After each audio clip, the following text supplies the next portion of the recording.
Please stand by. We are about to begin. Good day and welcome to the HUD Developing NSP Projects with Habitat Organizations conference call.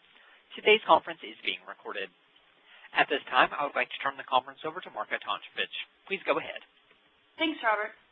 So good afternoon, everybody. This is Marcia Tonkovich, and this is the second in a series of 2 webinars on working with Habitat organizations. And if you missed our first one, we had a webinar about a week ago which was on resale recapture. So if you are interested in that topic in detail, those PowerPoints are available on the website along with the transcript. This webinar today will focus a little bit on resale recapture, but really more on how to work with Habitats, the different options for how to develop projects using Habitat affiliates as partners. So before we start, I'd like to turn over the webinar to John Laswick to do a welcome from HUD. Thanks, Marcia. And Jerry Santana, who handles the Habitat NSP2 grant, and Hunter Kurtz are here with me today.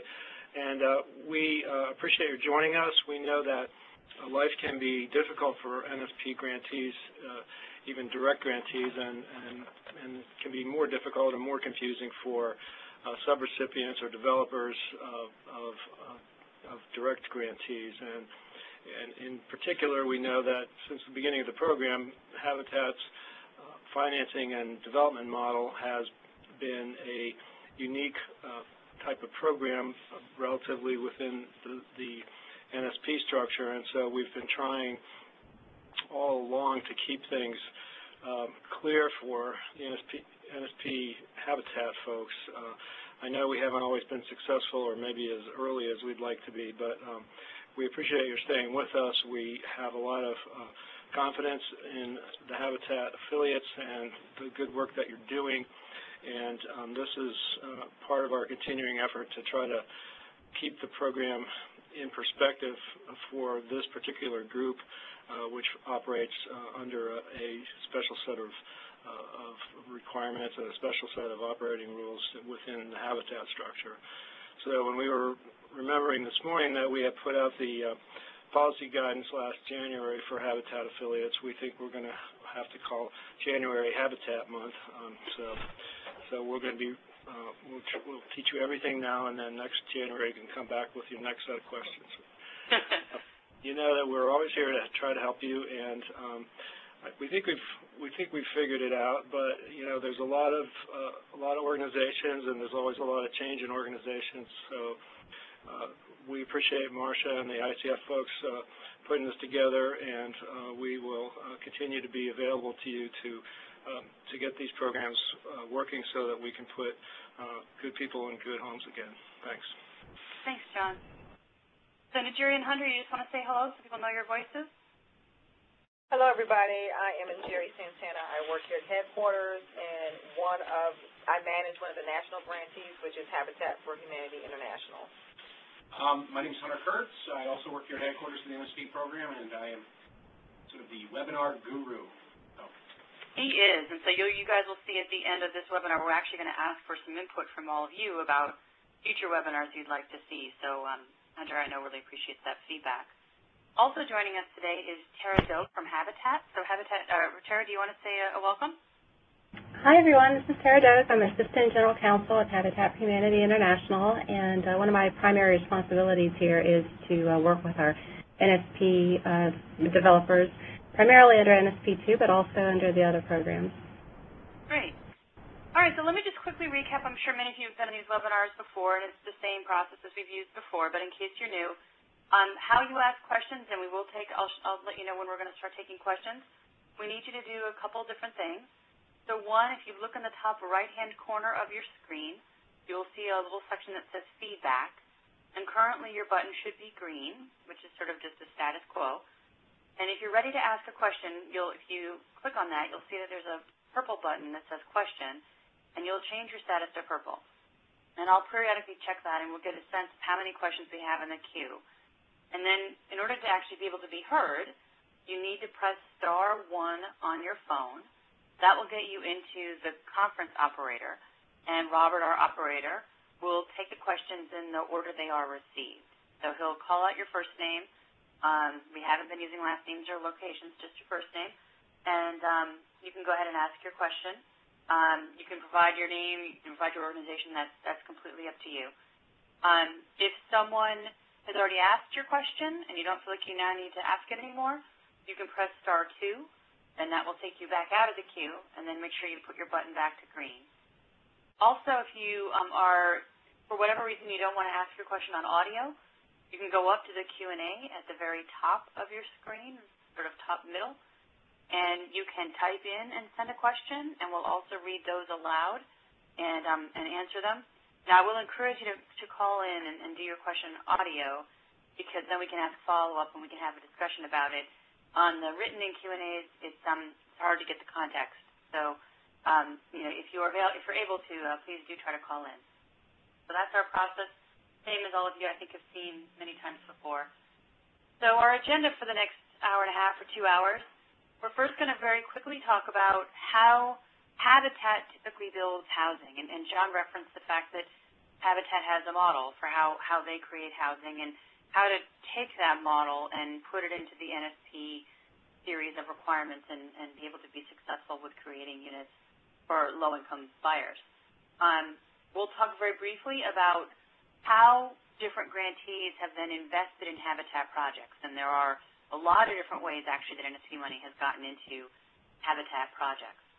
Finally, then, we're going to go around a series of key questions. So on the Ask a Question desk, in the FAQs, in the webinar we did last time, in technical assistance that's been done, we have received a series of questions about how to partner with Habitat. And they may have come from grantees. They may have come from Habitat itself. But we're going to sort of organize the presentation around those key questions. It generally flows sort of in the order in which you might develop a unit, starting with planning and running through monitoring. But in some topics, there's multiple questions. I'll probably do about half of the presentation, maybe about an hour, and then stop and take questions. And we'll go through it as quickly as we can so that we can have time for you to ask lots of questions. We had a lively set of questions on the Resource Recapture one we did about a week ago, so hopefully we still will as well. Also on this webinar, we decided we'd try something I don't think we've done on too many of these webinars, which is that we're going to ask for your input periodically. So we're going to do polls. And Vinny from our staff, when we get to one of them, will show you how to do it. And everybody will see the results from everybody else, and it'll aggregate, so we won't show it by individual. But it'll give us a sense of how folks are working together with Habitats or how Habitats are doing deals. So that's our agenda for today. So let's begin the first agenda topic, which is how Habitats typically build housing. And I will say that I think we were all surprised in the last webinar that we had a week ago that we heard a lot of different models for how Habitat is developing housing across the country and with different affiliates. But there's a general way that Habitat does it that most folks are using. So the common way is that there is some form of construction financing, and it might be a combination of public or private or Habitat's own money, other kinds of sources going into the construction financing. Habitat may acquire the land or may be donated the land, but there's construction financing subsidy in there somewhere from some entity. And then the balance of the construction financing comes from the volunteer labor. I think everybody's familiar with that model for Habitat, as well as perhaps donations from professional organizations or contractors or local material suppliers. And the home buyer also contributes by way of putting hours into the process by providing sweat equity to help build homes. So together, the public-private money, the donated resources, and the home buyer's own sweat equity contribute to constructing these units. And in some cases, it's new construction, and in other cases, it's acquisition rehab. But either way, together, those sources create the unit. Then once the unit is built, Habitat has determined the low-income buyer and places a 100% mortgage on the property, typically based upon the value, although not always. As we heard last time, sometimes it's below market value. But Habitat, for whatever the sale price is that's been agreed to, Habitat places a 100% Habitat mortgage. So in most, but not all models, there isn't private mortgage takeout of the construction financing. Again, in some cases it's a little bit different, but generally that's the process. And then in a few of these projects where we have other kinds of closing costs, so we might not have a down payment because we have a 100% mortgage, but we will typically have closing costs, the title and the recording and all those sorts of things. And in some projects, there is also assistance to the buyer to pay for those closing costs. In some affiliates, the buyer pays for those costs on their own. So that's the basic model. Tara, anything you would add to that? I guess just one point. On the second to last dash there, I would like to clarify that we talk about a repayable price to the family, but I do think it's important to be clear that it's very important to Habitat to protect the equity and discourage a family from reselling the home quickly. So we'll actually have a sales price at maybe a higher amount, but have a repayable mortgage with a forgivable soft second for the difference there. And the sum of those two, though, is the value, right? Right. It would never exceed the value. Right. Okay, good. And we're going to get into this question about the value versus the mortgage in a few minutes because it turns out to be actually an important question in these Habitat projects. So there are, as I mentioned, some variations on this, and not everybody is doing the same thing. So in some places we've had grantees who have acquired the land and donated it, or other entities who might have already owned the land who donated it to Habitat or sold it for a very modest price. In some cases, NSP or other resources have been used to acquire land or existing units, and thus the project may be new construction, or it may also be acquisition with rehab, acquisition, rehab, resale as a model as well. In some cases, Habitat has done sort of what I would call scattered site infill housing. In other words, a house here, a house there in selected neighborhoods within the community. Or there have been times when Habitat has done larger subdivision is a broad term, but groupings of houses, more than one together. So, again, it depends upon the affiliate, and it, of course, depends upon the market where they're working. As I mentioned earlier, some Habitats have had private mortgage financing with their projects. Most have not. Most use a Habitat first and second mortgage, as Tara just talked about. But there are a few where there was actually a private mortgage takeout. There are other kinds of soft second mortgages or third mortgages. There might be an NSP mortgage, for example, on a home that's behind the Habitat mortgage. And then finally, some of the affiliates haven't done 100% financing, but have done 90% financing or 80% financing or 97% financing to require a small down payment from the buyer. So a lot of variations. There isn't just one way that the Habitat houses are being developed with NSP funds. So how then does NSP get into this deal? So there are really all three programs under NSP have been used to work with Habitat. So we have money that under 1, 2, and 3 that has flowed from HUD to a state or local recipient, and some of those state or local recipients have then chosen to fund Habitat organizations as partners, and we'll get into how that partner is designated in a moment. But the funds then flow through that local organization, that local grantee, to the Habitat. And so in those instances, there needs to be a partnership between the HUD grantee, the entity, the public entity who has the contract with HUD, the agreement with HUD, and that grantee funding the Habitat. And I'll come back and talk about the written agreement in a moment. But obviously then the public grantee who has the HUD grant is responsible for compliance and oversight of the Habitat partner. On NSP2, however, there is a national grant that was awarded through the NSP2 competition to Habitat International. And Habitat International is then flowing those funds on down to, I believe it's 6 affiliates, Tara? 7, actually. 7, okay. Across the country who are then using that NSP2 funding to develop Habitat houses in those 7 communities.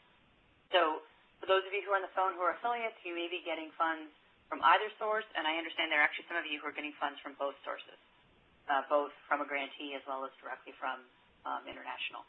So we could have a couple different ways of having NSP funds in a project, and you could have a couple different types of NSP funds in the project. So you might have NSP1 for acquisition and NSP3 for construction, or something like that. So we have to, of course, keep all that accounting and tracking of those funds clear. Now, key thing if you're under that first example where it's running through a grantee, and actually between the second one as well, between Habitat International and its partners, there needs to be a written contract a written agreement between the grantee, whether that grantee is a public agency, a state or a local government, or Habitat International, with the affiliate who's getting the funding. So we have to have a written agreement, and that written agreement has to spell out who's going to do what and what all the requirements are. And we'll come back and talk a little bit more about the particular areas where that written agreement needs to be explicit, particularly given the role of Habitat. So we're going to circle back to this. Now, HUD, as John mentioned earlier, HUD did do a policy alert on working with Habitats back in January of last year. And if you go on the NSP website, you can download that notice. I think it has a lot of really good information that's very specific to the way Habitats do business, and that gives you some good information. I've gone through that notice, and every single thing that's covered in that notice is covered in these PowerPoints, but there's more detail there. So you may want to download that and check it out.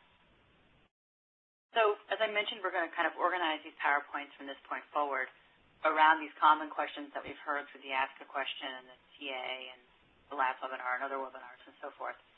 And there's one really big question that comes up time and time again that is very specific to Habitats, although there's a similar question, of course, that comes into other kinds of activities. But specifically for Habitats, there's been a long-standing discussion, and the policy alert from last January gets into this discussion of what is the title, what is the role that the Habitat is playing when it's out there creating units. So if you have a grantee, and this will be that first example where the money is going to a state or local government, and that state or local government is going to fund a Habitat, essentially, typically not just to build one unit, often to build a series of units or a number of units.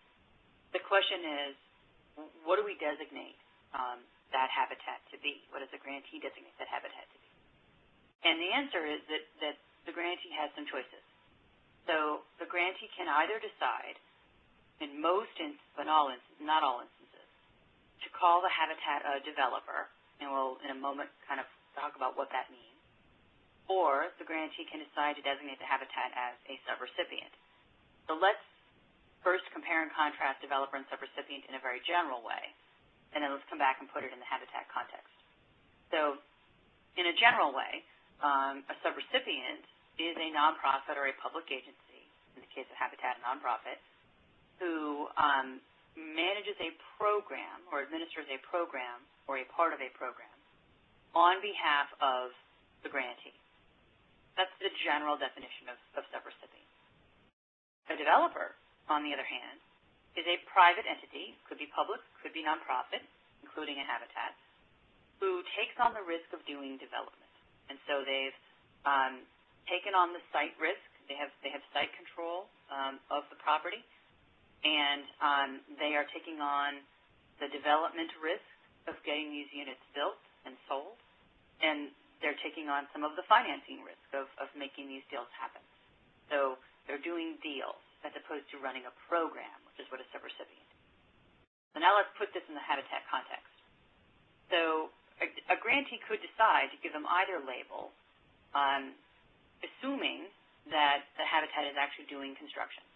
If you had a Habitat whose only job, the only thing they were doing for you was running a homebuyer program where they were doing down payment and closing costs and financial assistance to the buyers, and for some reason they weren't doing any construction, and this would be rare, if not unlikely, with a Habitat, but it's possible.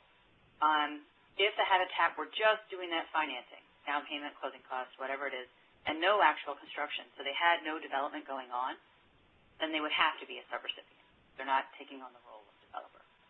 However, if the Habitat, as most Habitats are, did have some role in doing construction or acquisition, construction, rehabilitation, whatever it is, and therefore are taking on the risk of development, then the grantee has a choice between subrecipient and developer. And we've heard across the country good reasons and good arguments for either label We'll walk through the compare and contrast, and then we'll ask you guys for a little bit of input about that. I would say that across the country there's really a mix of grantees who have called Habitat subrecipients and grantees who have called Habitat developers. With Habitat International on the NSP2 funds, Tara, I believe that you guys have called all of your partners developers. That's correct. Yeah. So if you're getting funds under NSP2 from Habitat International, your contract with Habitat International is a developer contract. Now, a key thing about being a developer is, as I mentioned, that the developer does have to take on this risk of development. And so a part of that is having site control and the ability to control, what's going to happen at the site. So if you're going to designate your habitat as a developer, then you have to make sure that they either have a title to the site or a long-term lease to be able to develop on the site, or something where they're in the chain of title or related to having site control for that site. And for most habitats, that would be a natural, since they're typically either acquiring or being donated properties. Now, whichever choice you've made, whether it's developer or subrecipient, the key thing is that the agreement has to be explicit. So the written agreement between the developer and the habitat developer and the grantee, or the subrecipient agreement between the habitat and the grantee, must clearly say the habitat is a developer or the habitat is a subrecipient. And then we'll talk in a moment about the rules that flow from that designation. So if you're a grantee and you're on the call, one thing that's very important is for you to go back and take a good hard look at the agreement template you've been using, because one of the things we've seen in the TA, and as we've been getting questions, is that sometimes those agreements were a little bit mushy and didn't clearly state, yay, you are a developer and here's the rules for being a developer, or yay, you are a subrecipient. So we need to sharpen that up if your agreement isn't explicit. Or if you meant, many people took the old CDBG subrecipient agreement template and used it meaning it was for a developer and didn't really change the words, and that would be problematic. So you want to make sure you've got that cleaned up depending on whichever label you've decided to give the habitat. Now, if the grantee has designated the habitat as a subrecipient, and there are lots of you around the country where that is true, then there's some pluses and some minuses to that designation. So let's talk about that, and then we'll compare that to a developer. So as a subrecipient, the habitat is eligible to receive a portion of the 10% administration that the grantee gets for administering the NSP program. Now, the grantee could decide not to share that, and that's the grantee's prerogative, but the grantee could choose to pay for some of the overarching program administrative costs, again, tied back to NSP, of course, for that subrecipient. And we'll talk more about those kinds of costs later in the presentation. The other thing that they get as a subrecipient, I think this is an important one, is that they can have their activity delivery costs paid for. So those are the staff costs of making this program happen. So, and we'll talk again in a little more detail about what that is, but it could be things like underwriting or home buyer selection or some of those kinds of staff costs that are salary costs but are related to making activities occur. So subrecipients get that. They also are allowed to have those kinds of costs for projects or deals that don't come to fruition. So if the habitat is out there and searching for a property or searching for a home buyer, or they do an environmental and the project falls and doesn't occur, in a subrecipient situation, those kinds of costs can stay as is as an activity delivery cost, even though it never resulted in an eligible unit. That's an NSP and CDBG interpretation. And we'll come back and again talk more about that, but that's an important part of being a subrecipient. The flip side of that, however, is that there are some rules that come with being a subrecipient that are different than developers. So first is that they have to comply with Part 84 and the various OMB circulars, including procurement. So if you're a subrecipient, if that's what your contract said, and even if you mean to be acting as a developer, if your contract says you're a subrecipient, then you are triggering the procurement requirements whenever you go out and purchase any kinds of goods or services.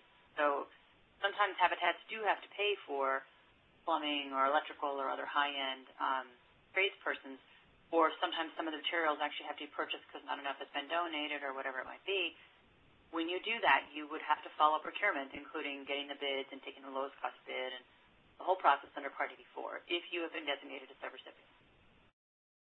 In addition, depending on how much money you're getting and if you're getting any other federal money, if you get $500,000, expend $500,000 of federal funds in a given year, that habitat, that affiliate, might have to have an A-133 audit. The subrecipients are subject to audits at that $500,000 limit. And again, it's any federal money. So the habitat is also getting home money or CDBG money or whatever. The sum of those federal expenditures, if it exceeds $500,000 or $500,000 or more, will trigger the requirement for this audit. In addition, and we're going to come back and talk about this next topic in a lot of detail, any money coming back from NSP activities that stays with the subrecipient, or for that matter goes back to the grantee, but if it stays with the subrecipient, is program income and subject to all the various rules. So we'll come back and do more detail on that. And then finally, this is one that's been difficult in NSP2 if you're part of a consortium, not the habitat funding, but if you're getting NSP2 funds from another organization. Some habitats were members of other NSP2 consortium, and if you therefore are a subrecipient or a part of the grantee, cannot earn a developer fee or any kind of profit on this project. You can pass through your actual costs and all your activity delivery costs, but you can't earn a profit. So if you're a subrecipient, it's full cost reimbursement, but no profit on top. So that's a subrecipient. The developer, on the other hand, is, again, doing deals related to NSP. And so the developer can, even as a nonprofit, people have often said to us, well, nonprofit developers shouldn't earn a fee. Well, that's not true. And under the rules, nonprofit developers, including habitats, absolutely can earn a developer fee. As long as it's reasonable, of course. So if the habitat has been designated as a developer, you can earn that reasonable fee, and reasonable is, based on what's comparable and similar in the community. But you don't get to have those activity delivery costs. So those sort of administrative and activity delivery, program delivery kinds of costs are not eligible costs for a developer, because remember, you're out there doing deals. But you can charge actual project costs. So if you have to contract out for an environmental review or for a site inspection or you have to pay a fee for something, those kinds of soft costs that are eligible and reasonable can be charged back. In addition, when they go and they sell these houses, and the developers go and sell these houses as a habitat developer, and they keep the proceeds of that sale, those proceeds that are kept by the habitat developer are not program income. They're just proceeds.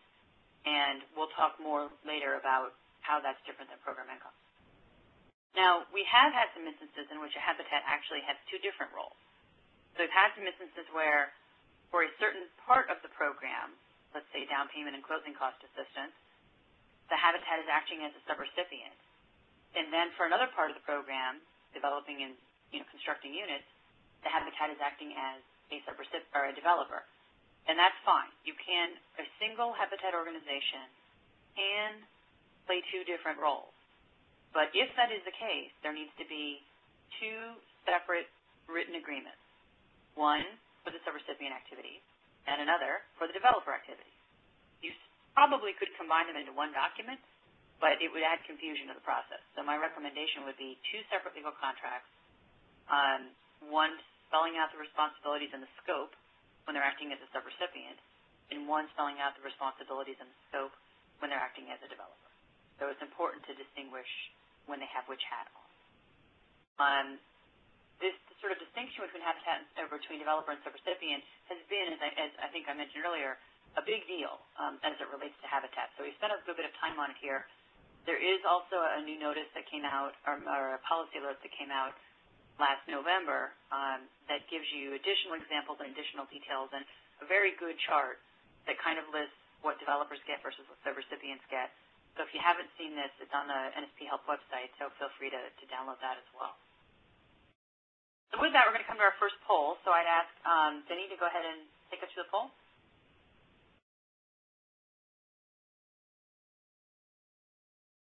Denny, are you there? Yes, sorry.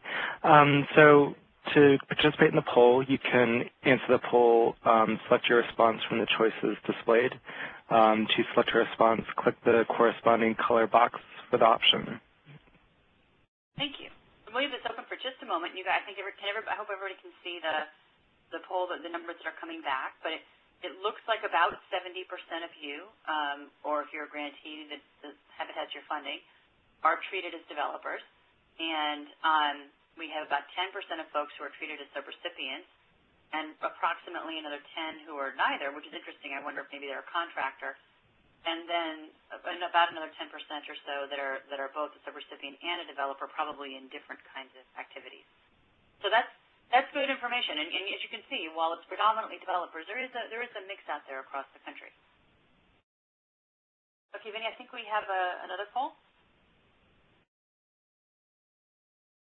So if you are a subrecipient, and there wasn't very many of you on the phone, but if you are, what are you finding most confusing about being a subrecipient, if anything?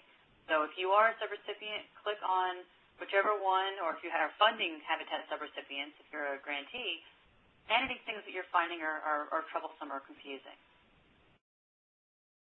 We'll give that just a moment. Yeah, so not surprisingly, it looks like the biggest area of confusion, and this has been true for other grantees within the program as well, has to do with how to track and figure out what is program income, and I imagine how to deal with that in DRGR and how to report it back. But it also looks like we have a number of other people who are also looking at other financial management things, such as procurement, and I imagine DRGR is in there. And then a little bit about monitoring and affordability period, which was the resale recapture conversation that we had earlier. So our top two vote getters are program income, and then related to that, I imagine, is the financial management, procurement, all of that. All right, Vinny, I think we have one more. All right, so if you're a developer, what's been difficult about those requirements? So, or if you are a grantee funding a Habitat developer, again, what have your partners found is difficult? So we'll give that a moment to kind of equal out a little bit, so please vote your votes. Yeah, so fairly evenly split on this one, but it looks like finding land, and we know this has been getting a little better in some places, but it's beginning to be still an issue in certain areas. And then resale recapture, which we talked about last week, and we know that's particularly complicated. So again, if you didn't have a chance to listen to that webinar, those materials are up there and posted. And then our third highest vote getter would be the other federal requirements like environmental, Davis-Bacon, Section 3, all that stuff that may or may not apply to your Habitat project. Okay, great. Well, thanks for participating. That was really good information, and hopefully helpful to everybody else. So let me get us back to our next slide. All right, so our next question, and this one I think is, for many grantees, it's already been decided, but I will say that part of why this remains important is we have NSP3 money that hasn't yet been allocated, and we also do have some things where the staff is turned over or the market has changed, and we need to rethink target areas. So the question that we've gotten a lot is, where can Habitat units be located? Can they be located anywhere across town? Can I do that scattered site citywide? And the answer is it depends on what's in the grantee's action plan. So if you're a Habitat and you want to partner with a local grantee, you need to go online and look at their action plan and look at what target areas they have identified. And if you have a house that's located outside of that target area, then you need to coordinate with your grantee and decide whether or not they want to amend their target area to include the area that you've identified, and whether that area actually would numerically qualify in terms of being an area of greatest need. So if we're seeing a change in the market and we're seeing a lot of houses that Habitat is interested in, the grantee could make that change, if that new target area is applicable. Again, that comes back to that written agreement that oftentimes when Habitat is not doing a subdivision and you're doing infill housing or single units here, single units there, they have to have sort of a hunting license, if you will, to be able to go out and look for units and choose the ones that are ideal for acquisition, rehab, resale, or land that could be used for construction. So in the written agreement between the developer or the subrecipient and the grantee, it ought to define what is that target area where they can look. Is that target area this particular neighborhood? Is it a particular zip code? Is it a particular section of town? So I think it's important that be spelled out in that written agreement. All right, our next most common question. Marsha? Oh, yes. Let me just add one more thing as far as if there's a habitat that would like to work in another area, just the caveat that if they're part of a consortium for NSP2, that they have to submit an amendment request through headquarters. Okay, and that would be through their Habitat International to headquarters, right? Or even if they're I know that there's some habitats that may be a part of NSP2 consortiums. Yes, yes.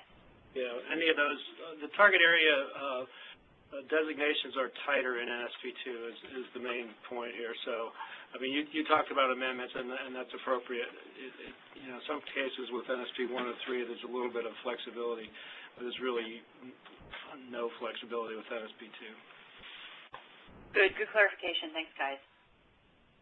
Okay, so the next question had to do with what kind of properties can we deal with, and we talked about it could be acquisition or acquisition rehab, reconstruction, new construction, and so forth.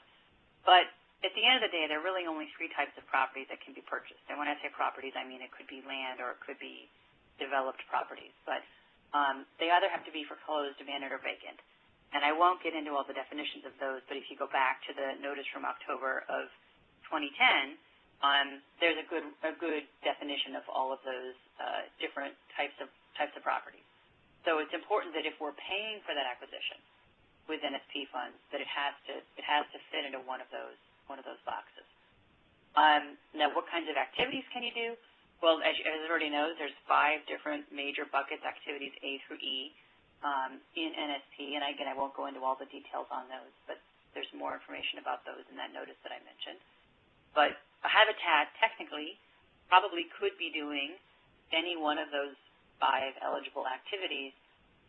You know, we're not seeing a lot of habitats doing demolition. That's probably unlikely. And I haven't seen a habitat doing land banking, although, Tara, perhaps you know of some that are. But generally what we're seeing for habitats is either activity B, which is the rehabilitation, acquisition, reuse of abandoned and foreclosed properties, or activity E, which is the redevelopment of vacant properties. So, Tara, have you seen any habitats doing either demolition or land banking? I really haven't. To my knowledge, the vast majority of all the projects are either activity B or E. That's what I thought. Okay. And again, if folks have questions about the other activities, we can, of course, talk about it in more detail. So the next common question that we're getting a lot of is, okay, so given that habitats could use NSP funds to acquire that property, and many have across the country, then what rules are going to come with that? And again, we know some of you have already bought property, but there's still a lot of money left out there under NSP 3 and some under 1 and 2 where we have yet to buy the property. So even though for some of you, you've already heard this a million times, we thought it was important to come back and just recap this. So if the property is a foreclosed property, then the habitat is no different than any other purchaser. It has to be purchased at the 1% discount. So we've seen a bunch of questions about, you know, because it's a habitat, do we get some special deal on this? No, it's the same rule as everybody else. There has to be a 1% discount if it's a foreclosed property. Now, that wouldn't apply to the vacant or abandoned properties. And just like everybody else, there would have to be an appraisal within the 60-day period of the final offer in order to establish that value so that you can buy it at a discount. So Habitat has to follow those exact same rules as everybody else, and that also relates to if there does happen to be a tenant in residence at the time that that acquisition occurred. It could have been the former owner who's now a tenant. It could be someone who the bank allowed to move in. It could be a sublessee to the owner, whatever. If there's a tenant that's in there, they do have to receive a tenant protection notice, which is the notice from the bank about the foreclosure, and there may be URA implications, Relocation Act implications, when they have to leave because the Habitat household is going to move in. So unless that tenant is going to become the owner, people need to be aware of the URA requirements. URA also imposes a voluntary sale notice, which has to go to the seller of the property. Again, Habitat's treated just like everybody else on this. The seller of the property would be the individual who's doing a short sale, or it could be that the seller of the property is the current aggregator or lender or whoever currently has title to that property. The Habitat as the developer or the grantee on behalf of the Habitat has to notice that seller with a voluntary sale notice. And then finally, of course, just like everybody else, the environmental review rules would apply, so not making a commitment, a firm commitment to buy this property until that environmental review had been done, because obviously you don't want to take a choice-limiting action. So those rules apply to everybody. Next big question. So how can the grantee then decide, okay, given all of that sort of upfront stuff, how it wants to put its money in this deal? So literally how does NSP money get into these habitat projects? And there's no one answer, as I mentioned earlier. So I'll walk through a couple different scenarios, and people are welcome on the call to jump in and give us other ones. So one is that the grantee, and this is going to assume that this is NSP, well, it could be NSP 2 also, but the grantee acquires the foreclosed abandoned or vacant property or land or units, and then donates or sells at a very reduced price those units to Habitat, who then does the construction. Or NSP funds could be sent to Habitat, who does the acquisition and then the construction. Some grantees have lent construction financing to the Habitat, so the money is in there at a very low interest or even no interest, but at the time the property is sold to the eventual home buyer at the back end, that NSP portion of the construction financing gets repaid, or some part of it gets repaid back to the grantee. More commonly, we're seeing Habitat funds or NSP funds which are granted to the Habitat for construction. So the grantee, it's not a loan, it's a straight-out grant with no repayment provision from the grantee to the Habitat to pay for construction costs, and then that construction subsidy stays in the deal. It doesn't get repaid back to the grantee, and in essence rolls over into the eventual homebuyer mortgage on that property. And then finally, there are a number of other financing tools you could use. So NSP could be a first mortgage or a second mortgage or a third mortgage or some other mortgage on the property. It could also provide down payment and closing cost assistance to the buyer. Now, we'll have a caveat about that in terms of whether a developer can actually provide that subsidy. So that kind of down payment or closing cost assistance might have to run through the grantee itself rather than through the Habitat developer, but we'll come back to that. So one of the things that we talked about earlier that's really important, and it came up a lot in the resale recapture webinar that we did, is so given that Habitat typically has a 100% mortgage, and as Tara mentioned, it really may be two mortgages that together sum up to 100%. But the idea is that there's a mortgage for 100% of the value, sometimes less, but typically 100% of the value, or two mortgages that sum up to 100% of the value at the end of the day for the home buyer. And so the question is, well, is that okay? And what about other kinds of costs, like closing costs and so forth, that are on top of that 100% loan? And the key bottom line here, and this is not different than any other NSP activity, but it's important because of the 100% financing, that the maximum debt that can happen on an NSP property is 100% of the value. And it might be less if your TDC or total development costs are less, but it is capped at the value. So if Habitat has a 100% mortgage, and whether it's two mortgages or one mortgage, and the sum of that debt is 100% of the value, then there can't be other debt to pay for the closing costs or some other form of assistance for the buyer, because that would take you over 100%. So in my example, the value is $100,000. The Habitat mortgage or mortgages, however that divides up, is $100,000. And then we have another $3,000 that Federal Home Loan Bank has offered to provide as a closing cost loan.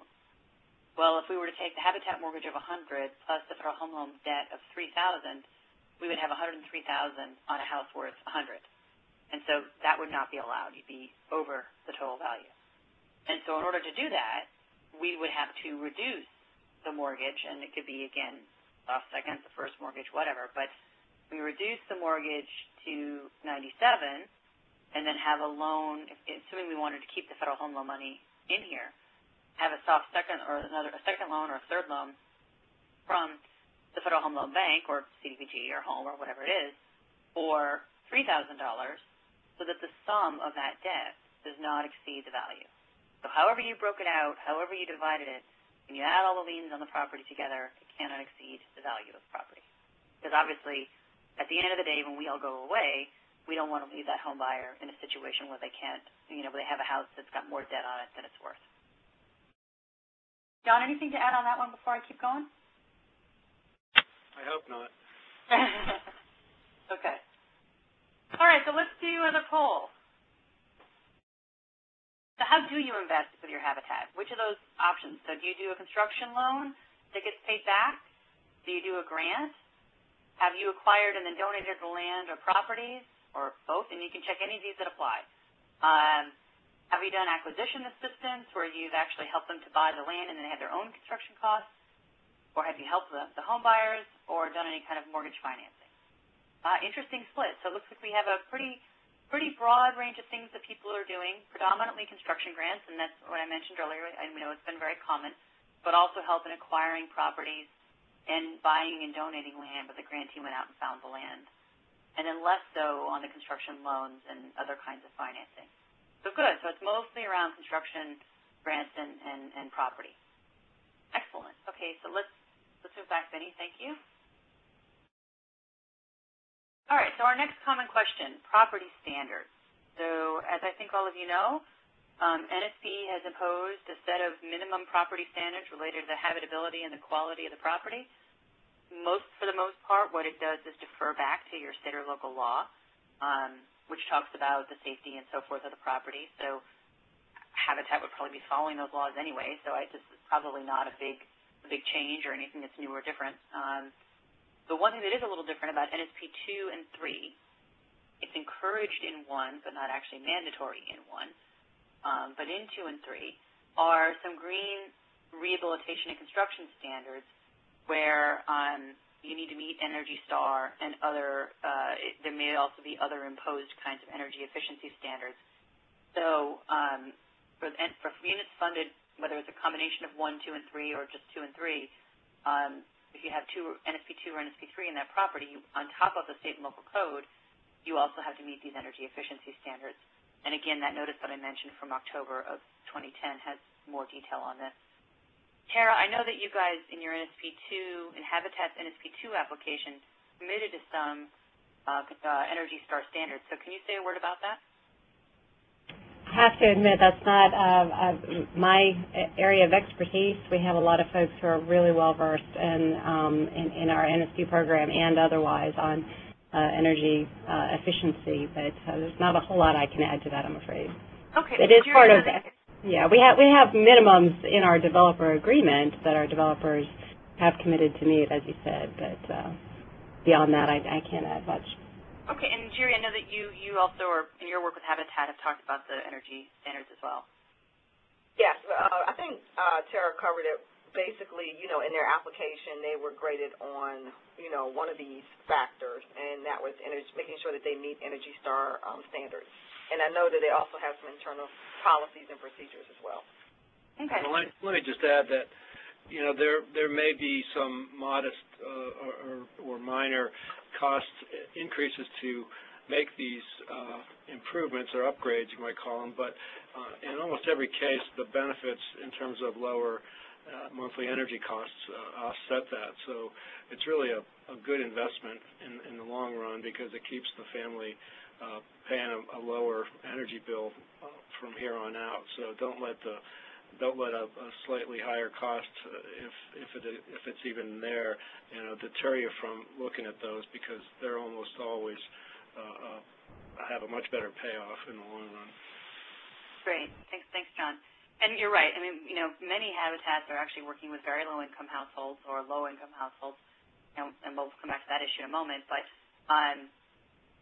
their ability to afford utility costs, particularly utility costs as they go up over time, having energy-efficient appliances, the energy-efficient building techniques really can make a big difference. Now, obviously, a grantee can impose beyond just state or local code. There are some folks who have safety rules that they've imposed. Of course, in rehabilitation, the lead-based paint rules may apply. So there may be more above and beyond your state or local code.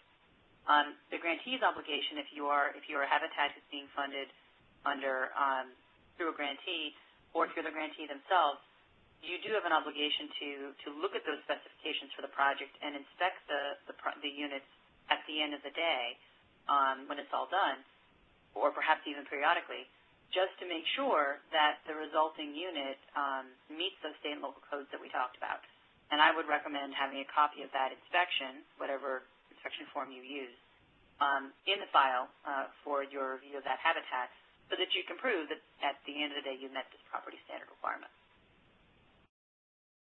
So the next question, and this is one that has come up in some places, is, so given that I talked about the fact that the construction methodology used by habitats takes into account sweat equity and takes into account volunteer and donated labor, how does that affect the construction requirements for NSP? And the answer is it really doesn't. We'll talk a little bit later about having looked at the total development cost and what gets to count toward the total development cost, and it does affect that a little bit. But in terms of the rules you have to comply with, it doesn't change it. So even though you might be using volunteer labor or you might be using sweat equity from the owners, you still have to comply with their local code at the end of the day. Now, what has happened in some, but a handful, but it's some, of the jurisdictions is that because of that approach, because of the volunteers and the timing of it and the timing of donations and so forth, there have been some habitats, again, certainly not all, but a handful of habitats across the country where that has delayed their construction. And so from a grantee's perspective, and I've worked with a couple where this has been a question, they're concerned about meeting HUD's timeliness deadlines. And I think everybody on the phone knows that there's an end date by which we have to spend all these various funds. And HUD is working on the closeout procedures and whatnot now. But it's key to make those deadlines, and so if there's a slowness in the construction because of this construction methodology, grantees do have to work with their habitats to kind of periodically track status, and they may have awarded the funds but not yet be done with the construction, or maybe they've bought the land or the house but they haven't finished the construction. It's important to work together to keep that on track because the deadline isn't going to flex, even though this is a somewhat different construction methodology. So grantees need to be able to kind of work together to keep this on track and keep it on target. So the next question, and then I will stop and take questions from you guys, has to do with cross-cutting federal rules. So these are the other federal requirements that are imposed because you used a federal resource, and there's this sort of drop of NSP concept which comes from CDBG, which is, you know, if you have got NSP funds in this deal, whether it went in the construction side or whether it went in on the acquisition side, you have got to comply with these other federal requirements. Now, there are a couple of them that have minimum thresholds or that have trigger points, so you need to look into the specifics of each one. For example, it's unlikely but not impossible that Davis-Bacon would be triggered for habitat units, and I'll let John is more of an expert on Davis-Bacon than me, so I'll let him jump in on that. But certainly environmental will be triggered for every one of these projects, as will the URA related to those tenant notices, or if there's tenants, or acquisition notices if you're acquiring any kind of property. Any kind of pre-78 unit will have to comply with the lead-based paint rules, which could be as simple as notification and as complex on up to remediation, depending on the level of rehabilitation you're doing. And, of course, have to comply with fair housing and equal opportunity laws, including possibly needing to comply with 504 if you have a handicapped home buyer who needs accessibility improvements in the property, and possibly even the Section 3 requirements related to local hiring and hiring of low-income residents if there is hiring happening and if you've met the minimum thresholds for that. So it will depend on that individual project which of these are triggered, but it's really important to know at the very front end, if you're the habitat, that these and the other federal requirements have to be complied with. So, John, can you say a word about Davis-Bacon while we're here? Yes, I think that, and Jerry and I were just talking and saying that we don't think that any of the Habitat affiliates are going to be covered by this, but the Davis-Bacon only starts to apply when you have 8 or more units on a single property, which would mean like a 8-unit condominium, or in the case of single-family units, 8 or more units that are on adjacent properties and that are owned and operated as a single, in effect, a rental project. And I don't think I'm not familiar with it, but I'm pretty sure that Habitat doesn't do many rental projects. So if you're just doing single-family homes, even if you're doing 20 of them, if they're single-family and it's a one house on one property, that property is exempt, and it doesn't start to be covered when there's 8 properties. The only time you have to worry about 8 properties or more is if they're on 8 units or more on a single property, such as a condominium or 8 adjacent single-family units. So I think I'd be very surprised if any Habitat affiliates fall into that category. But certainly, if you have questions or you think you might be on the borderline somehow, give us a call right into the ask a question on the resource exchange. I mean, John, the only time I could think of is if somebody were doing a big subdivision, where all those lots were contiguous, or maybe it was all one big lot that they were going to later subdivide or something. Yeah, but even that's not covered because if they're going to be single-family homes, typically the lots are already. Now I don't know. Maybe there's some weird timing thing, but I mean, if it ends up being a single-family home on a private lot, a separate lot, then that's not covered even if it's part of a subdivision. We had this come up in a city in Arizona, and even if you have homeowner associations, that's not common ownership and operation. That's just maintenance type of thing. So you really would need to have some sort of a rental arrangement, or it could be a condominium building that has 8 or more units. But for single family, it's just kind of hard to imagine the circumstance when that would apply. What about a land trust, John? Well, again, I think you have title to the property. You control the owner controls the property. This came up, and actually we need to issue something on this, but I don't see that that's a problem either, because typically you'll have a 50 or a 99-year lease. The family will own the house. It's a detached lot. It's not part of another. I mean, even if the land trust owns the entire subdivision, they're selling the individual homes to individual buyers, and so those are not adding up to the 8 units that Davis-Bacon takes to trigger applicability. Okay, good. So that's at least one of the other federal cross-cutting you won't have to deal with. One other federal that we do want to talk about that's specific to NSP3, that's in the NSP3 notice from October 2010, which has to do with the vicinity hiring, which is frankly quite similar to Section 3, and is about the hiring of residents in the immediate area if there is hiring that is occurring. In many Habitat projects there might not be, but if there were, making opportunity for those community residents. So with that, I will go ahead and let's start taking we'll take a few questions, and then we'll come back and finish the slides. So we'll take about maybe 10 or 15 minutes of questions. So Robert, why don't we go ahead and take any questions on the phone? Very good, and if anyone would like to ask a question, you may do so by pressing star followed by the number 1 on your telephone keypad at this time. Please make sure that your mute function is turned off to allow your signal to reach our equipment. Once again, that is star followed by the number 1 to ask a question, and we will pause for 1 moment to assemble the queue.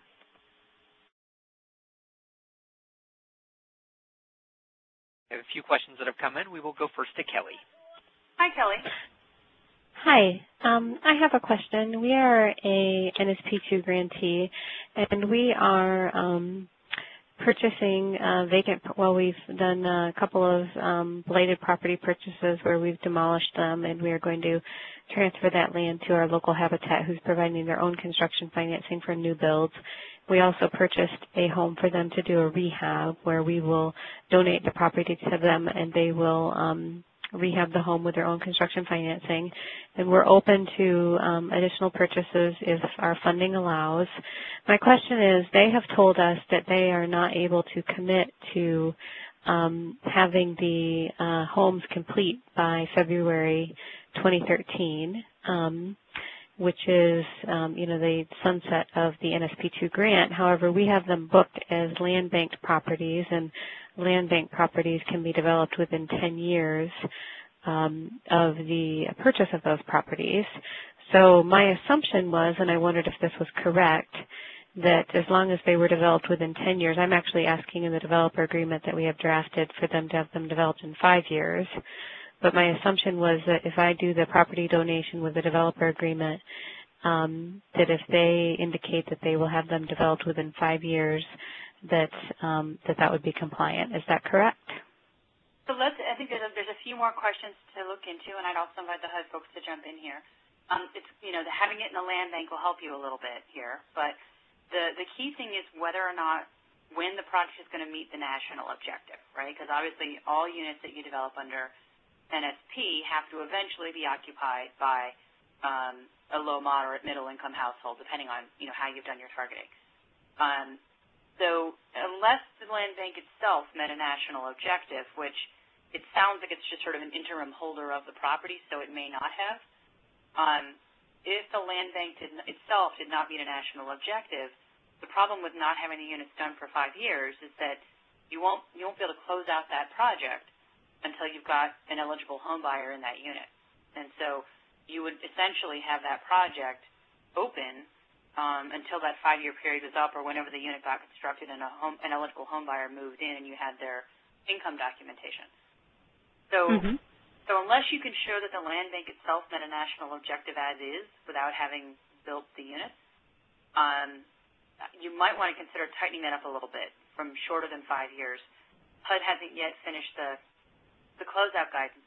So one thing that is clear, and we had a good Q&A webinar last week where Jesse Combe clearly said, you're not required to meet the national objective in February 2013. So you don't have to have met the national objective as of that point. But you won't be able to close out the project until you do meet the national objective. And HUD hasn't figured out how long they're going to give you to do that, but she made the point that they're going to be reasonable about it because obviously there are situations like this or big rental deals or whatever it is where you might have put your money in, so you've done the expenditure, you've met the expenditure deadline, but somebody else's money hasn't yet finished the construction or maybe you haven't yet been able to sell it or whatever, and that could happen down the road, and that would be okay. What we just don't know is how far down the road would be okay. So right, and that would be that would have to happen for any land bank property where you have the 10 years to meet the national objective. I guess from our perspective, rather than saying let's hold on to these properties in our inventory until 2013 and then transfer them to Habitat knowing we have 10 years for any property that's in, entered as a CE land bank property. Let's get these properties into the hands of Habitat as soon as possible because they're not willing to really commit to finding a partner family on a property until they actually have title. Yeah, so I don't think you actually have 10 years to meet the national objective under the land bank. What you have is a 10-year plan for reuse of the property. So many folks are going to meet the national objective for their land bank based upon that initial use of whatever that land bank use is, removal of blight or, area benefit or whatever it might be. And that might be okay for you as well. You need to look at your circumstances.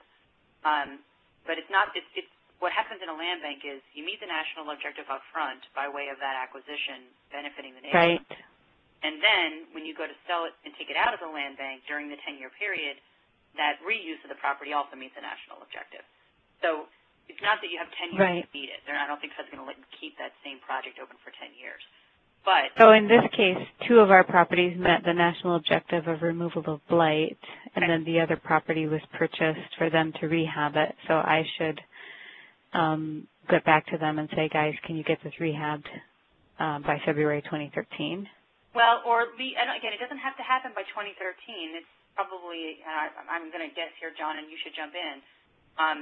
It's sometime in the reasonable future after that. So this is just, don't quote me on this one, but, in the year after that. But 5 years seems like an awful long time to leave it open to me. John, what do you think about this? Well, I think these long-term land bank questions are kind of hard for us to answer right now because we've never really had this experience. I think that what you're talking about is not unreasonable. One other thing that I would throw in is that you do have to expend 100% of your grant funds by 2013. So if this particular subrecipient or developer can't spend the money, you need to have spent an equivalent amount of money someplace else. Well, in this case, this is an acquisition donation. Okay, so that's your whole expenditure, huh? Yeah, they're doing the construction financing. That's fine. I mean, I think Marcia's right. I mean, I think that 5 years might be a little generous, but clearly we don't expect, and we keep saying this, we don't expect that the national objectives are going to be met in February of 2013 because you may just be completing the physical portion of the project, and it may take a while to get families into that. If you've already spent the money and you are operating, off of, sort of a program income, or you've got this investment in the project, I think if it goes another couple of years, that's not the end of the world. I might start out. Should I give them an extra year? I think an extra year would be fine. My problem is I've been trying to get guidance on this for months, and I have been unsuccessful. And the longer I leave it, the longer Habitat's not going to work on it. And the farther down the road I get, the Habitat will work on it as soon as I give them title. And they ask me every few weeks, do you have the developer agreement? And I have just not been able to get the attention of anybody to answer these intricate questions. Okay. Well, have you been sending them into the Ask a Question on the Resource Exchange, or are you talking to a field office? Or talking to the field office. We're talking to Mishta. Yeah. Well, you might want to, call them in if you're frustrated. But I mean, I think in this case, you should be fine in allowing them, another year, maybe even another 2 years beyond that time. Okay. You could always extend it, if they're making progress and they just need a little, another 6 months or something like that. 5 years kind of makes it, this is just negotiating strategy more than anything. It sounds a little more open-ended than you might want to have, but. If the downside is, as Marcia said, that you can't close out your grant, I mean, that's not really going to, be that big of a problem for most people, I don't think. So I'll give them till 2014. Yeah, go for that. I think they should be able to make that happen. Yeah, well, you can always extend it. So. Okay. Okay, thank you. Sure, glad to help. Okay, so Robert, who's our next caller? We will go next to Karen. Hi, Karen. This is Karen. Is there a Karen out there so I don't step on somebody's toes? Oh, I think it's probably you. Sorry about that. Okay, that's okay. That's why I wanted to double check because it happens sometimes. I had a question back on the slide where you were talking about how you couldn't exceed the value of the home with the financing piece. Yeah, let me go back to that slide. Right here. Okay. My question is, we're working as a developer, and the grantee wants to have a second mortgage for the full amount of their subsidy, and it's a recordable lien on the property, and there is no forgiveness on it. To me, that is doubling the amount. Like if we have a Habitat mortgage for $100,000 and it's $100,000 of their money into it, now I've got the homeowner on the hook for $200,000. That doesn't seem right to me. No, it's not right. And what's the property worth? If the property's worth $100, the property is worth $100. They may have granted us. We may have used $110,000 to rehab the property. It appraises for $100,000, so that's what we're selling it for. That's what their mortgage is for. And then our grantee wants a second mortgage for the $100,000 value as well. And it's not forgivable. And it's with the buyer, it's not with us. So that seems to me like we're putting that buyer in a position that they're now on the hook for $200,000. You are, and you can't do that. So that would not be okay. So what you'd have to negotiate between the grantee and you is of the $100,000, not the $100,000 extra they want to put on, but your $100,000 mortgage. It might be that some portion of that $100,000 is actually owed back to them rather than you, the Habitat, getting to keep it. So okay. You quote Habitat mortgage is really a Habitat mortgage for some amount and an NSP mortgage for some other amount, but that the sum of all of that debt can't exceed the $100,000 value. Okay. Now, we already have all of our agreements in place. This just became an issue is because we have closed a couple properties and we did not do their second mortgage that they had asked for that reason, and they're very upset with us. So I want to make sure that, I'm not really sure what to say to them to make them not upset with us, but still cover their interest, I guess. It seems like we should have an agreement that spells it out between them and us as opposed to the buyer and them. Well, you should actually have both. So what you should really have is you should divvy up the home buyer's mortgage, or it can be one mortgage with two parts to it, or two mortgages, however you guys want to legally work this out. So this is the part that ties the home buyer in, right? That it says, the home buyer. Let me take your $100,000 example.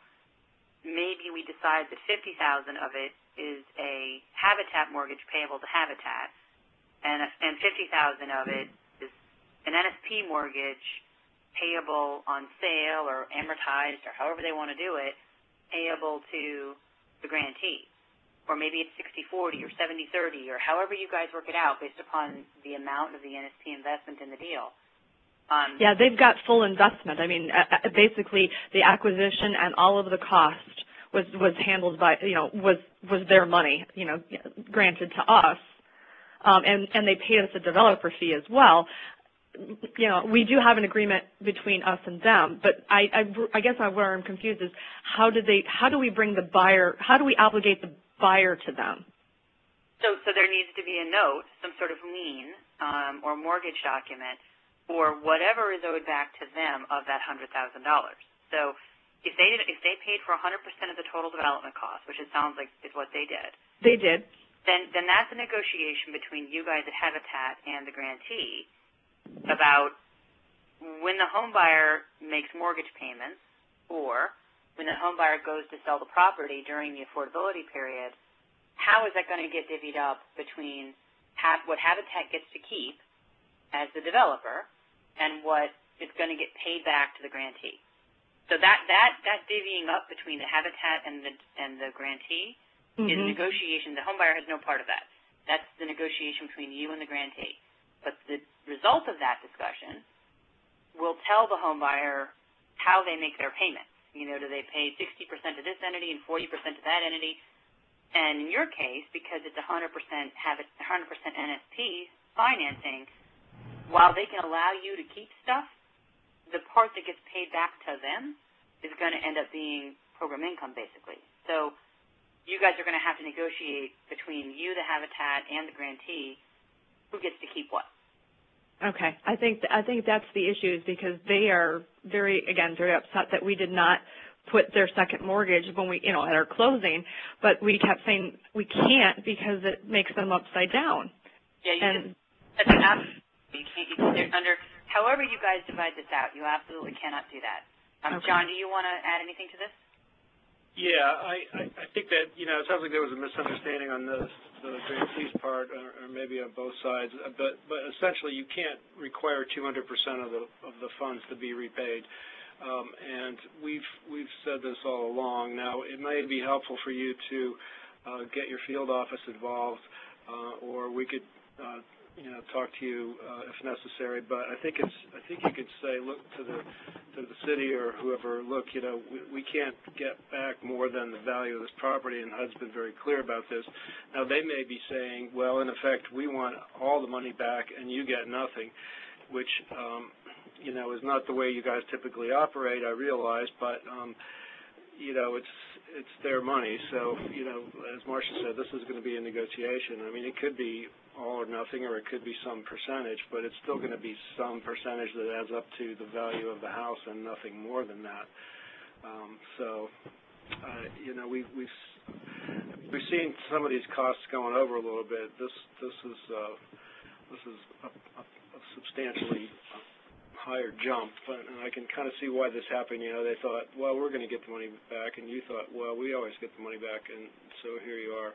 Yeah, so that, I guess then the next question is, because obviously they've submitted their plans to you that have been approved, can we go back and redo those agreements without any implications?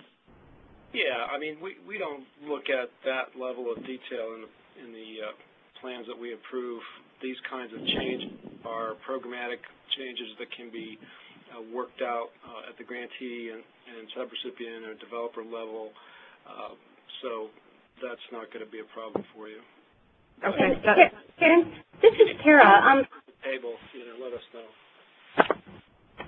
Yeah, and Karen, if you would like to contact me directly too, we've had this come up in other situations. This is Tara Doak at Habitat International, and it could be a real issue that where you'll have to come to agreement with your grantee. But we've had other situations where it really was a simple misunderstanding because the grantee was so accustomed to providing direct assistance to the home buyer that they couldn't understand, that they were really engaging the Habitat affiliate as a developer, and the Habitat developer was selling the home to the partner family and accomplishing all the goals with the long-term affordability and that sort of thing through that sale.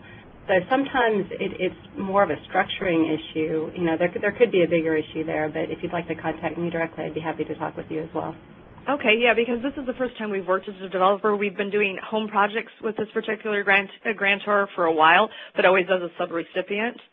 And so this has kind of gotten very messy and convoluted, and we're not sure how to fix it at this point. So I appreciate you have a good roadmap for how to do that now, so hopefully it'll work. Okay, thank you. Good luck with it. Okay, so let me get back into the slides because I would like to get through them in about another 15, 20 minutes or so, and then we'll take some more questions. I know we have written-in questions as well as questions in the queue. So quickly, the same income caps that apply to all the other NSP activities, of course, apply to Habitat buyers as well. But one of the things that is important about the Habitat model for many grantees across the country is that they're using the Habitat expenditures, the NSP investments in Habitat projects, to count toward the LH25 or the 25% set aside for very low-income households, so people at 50% of AMI and below. And that works with the Habitat model in many jurisdictions, although there are some habitats that are going up to 80. So the income range in a Habitat unit could technically be anywhere up to 120. Many of them are at 0 to 50, which, however you're counting it, whether the grantee is counting it towards 120%, general national objective for housing, or specifically for the LH25 low-income housing set-aside or very low-income set-aside, the income of that buyer must be documented. So the Habitat, whether it's the developer or a subrecipient or the grantee, however they've divided up these tasks, must have the income documentation for that buyer, the source documentation, and the proof that, in fact, they qualify toward whichever category they were put in. The next question has to do with admin and activity delivery costs. And I mentioned earlier to you guys that as a subrecipient, they are actually eligible to get some of the 10% of admin that the grantee has at the grantee's discretion. And they also can charge back their activity delivery costs as a subrecipient. So staff costs, staff time for doing things like construction inspections and underwriting and dealing with the environmental review and selecting of home buyers and appraisals and work specs and all that kind of stuff where you typically will have staff, or you may have contracted it out as a Habitat to some other professional. All of those costs are eligible as activity delivery costs if they are a subrecipient. And as a subrecipient, again, as I mentioned earlier, if you do, let's say, some upfront work like specifications or the environmental review or some of the financing analysis or market analysis, and that project does not end up happening, you are allowed to leave those costs, not as an admin expense, but as an eligible activity delivery cost in whatever if you're in use B, it stays in use B. If you're in use E, it stays in use E. It doesn't have to get backed out as a subrecipient. It stays as long as the costs were reasonable and the proportion of those kinds of delivery costs to how much you end up spending on projects remains reasonable. Obviously, if you're charging all that labor to do those various things that we just talked about, whether it's admin or whether it's activity delivery, you do have to have a timesheet. So as a subrecipient, if you're charging these costs, you have to be able to attribute those costs to NSP so that they weren't doing some other Habitat project or a home project or CDBG or whatever So you do have to have a timesheet that backs up the labor that you're charging back to NSP. If you're a developer, however, you don't get admin or activity delivery. You get neither one. But what you can charge back if you're a developer habitat are your actual soft costs. So there's some examples listed here, but you could have others. These are just some of the many examples. And that notice or that policy alert that I mentioned to you from November of last year has a very nice chart that gives you more detail on examples of the kinds of things a developer might charge. Okay, so the next question has to do with the sale of the habitat unit. And this actually has become an issue for habitats, and it has to do with this idea that how do we decide what is the total development cost of a habitat unit? Because we all know that there's an NSP rule that says we can't sell the property for any more than it costs us to build it. And in many cases, that total development cost is higher than the value, and so we're only selling it at the value. But it's possible, particularly if you're a very tight, cost-conscious, or if you're able to get a lot of donated materials, that that cost might be lower. So the question is, in a habitat model where you do have volunteer labor, you have sweat equity, you have donated materials and so forth, how do we figure out what is that total development cost?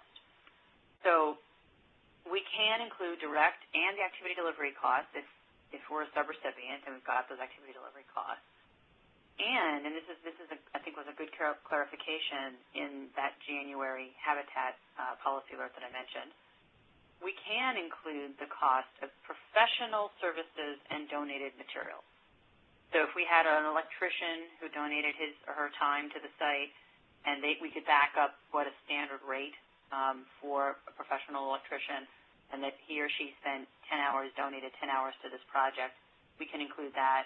Or if Home Depot or Lowe's donated roofing materials or something, the market value of those roofing materials, we can count those things toward the total development cost. What we can't count is the value of the home buyer's own sweat equity, because it's hard to value that, and the value of that non-skilled volunteer labor. So if we had, one of the habitat work camps where we had lots of volunteers coming in and they were not necessarily skilled professionals, those donated hours would not count. So as a habitat, you do have to keep a track of what is the total development cost on this project, or if you're a grantee reviewing a habitat, you need to have a sense of how are we creating the TDC? Where is it coming from? So what's the acquisition? What's the paid construction cost? What's the donated skilled labor? What's the donated materials? Or how did we value those things? And therefore, what's the total development cost? Because in some habitat projects, it turns out that because of all this volunteer and donated stuff, the cost is actually less than it might otherwise have been.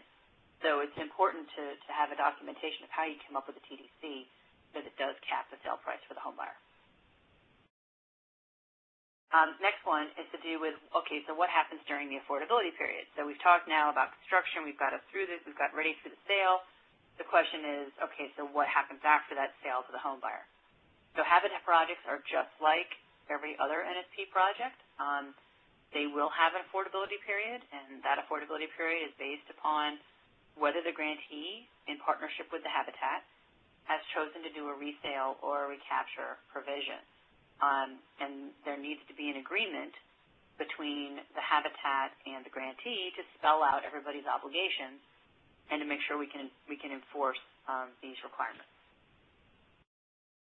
So the home rules, if you look at the NSP notice from October 2010, it defers to the home rules of the safe harbor, so that's the resale recapture. But it's possible to have some other more stringent approach or different approach. So if you're a habitat, what I recommend you do is get the action plan from your grantee, because in that action plan they spelled out how they were going to do affordability for homebuyer projects, and they may have dictated use of resale, use of recapture, use of something else. The key thing is that we're not allowed to mix and match. So we can't have resale and recapture on the same project. So in the same house, we have to pick either resale or recapture, and that'll be dictated based upon how we put the money in that deal, and then beyond that, the grantee's policies. So that's where that action plan comes back in to look at what the guarantee said its policies were about doing resale and recapture. Key thing to know here is if you only have construction assistance in this deal and there is no other homebuyer subsidy going on, then you are required to use resale. You can't use recapture because in order to use recapture, there has to be some benefit to that individual homebuyer. Now, that said, one of the things that we've worked through with Tara and that we did on the resale recapture webinar a little while ago was we said, well, okay, but if the NSP funds went into the construction and that construction financing then rolled over into the permanent habitat mortgage for that home buyer, then by definition, NSP has funded a part of that permanent home buyer mortgage. And therefore, that NSP portion of the permanent home buyer mortgage is in fact a home buyer subsidy. And it enables you to do recapture based upon that part of the construction financing that rolled over into the permanent home buyer mortgage. And again, if you want more information about that, there's examples and stuff that we talked about last week. So if you chose resale, and that's a very common approach under NSP for Habitat, there's a series of things that happen, but when the home buyer goes to sell the unit during the affordability period, they have to sell to another income-eligible buyer, and by the way, the income-eligible buyer depends upon how this unit was originally categorized. So if it was originally counted as a normal low-mod middle-income house up to 120%, then you could resell it to somebody up to 120%. If originally it was counted toward the LH25, the 50% set aside, then the new buyer has to also be part of the 50%, has to be 50% of AMI and below. The sale price has to be affordable to the new buyer, and it has to, of course, be the principal residence. The original buyer, the one who was originally your assisted home buyer, has to get a fair return on their sale, and you, the grantee, or the Habitat with the grantee, define what that means. And then the affordability period continues on with that buyer unless you have provided assistance to that buyer, the balance of the affordability period. For recapture, it's not about the income of the person I'm selling the house to or the sale price of that house. It's about getting the money back when I go to sell during the affordability period. And so the home buyer can sell to anybody they want to at any price as long as the net proceeds, which are sort of the monies that are left over after the other private debt is paid for, that money has to come back to either the grantee or the Habitat and get reused for another eligible. All right, so let's do a poll, Vinny, about whether we're doing resale or recapture. So click if you're doing resale or recapture. Okay, so lots of 50-50, interesting. Okay, good information, guys. So I'm curious about the folks who are doing other. That would be interesting. Feel free to call in and ask questions. But most of us are doing resale or recapture, lots of recapture. So this is pretty common. So we're about half and half. And, resale makes some sense in Habitat because of the nature of the buyers that we're helping and the nature of the price of this house. And it's probably a little bit easier in terms of figuring out the affordability period. But recapture is perhaps easier to administer down the road. Good. Okay, well, good information. All right, so let's finish out quickly here. So finally, our last little section is about program income. And I think earlier on in our poll, everybody had mentioned this was perhaps the most complicated programmatic rule. So we're going to talk about the different kinds of income that can flow back to a Habitat and what we call that income and how we treat it.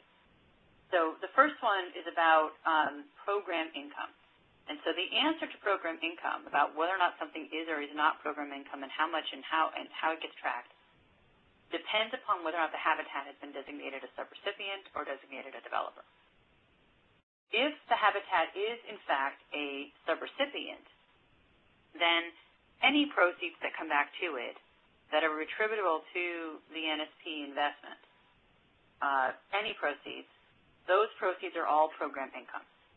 So anything that's related to the portion of the investment, which was NSP, that portion of the money coming back is program income, if it's a subrecipient, and that portion of the money coming back to them that's attributable to NSP would have to be reused in accordance with all the NSP rules, so eligible activity, national objective, environmental review, all of it, and it would need to be tracked and reported in DRGR.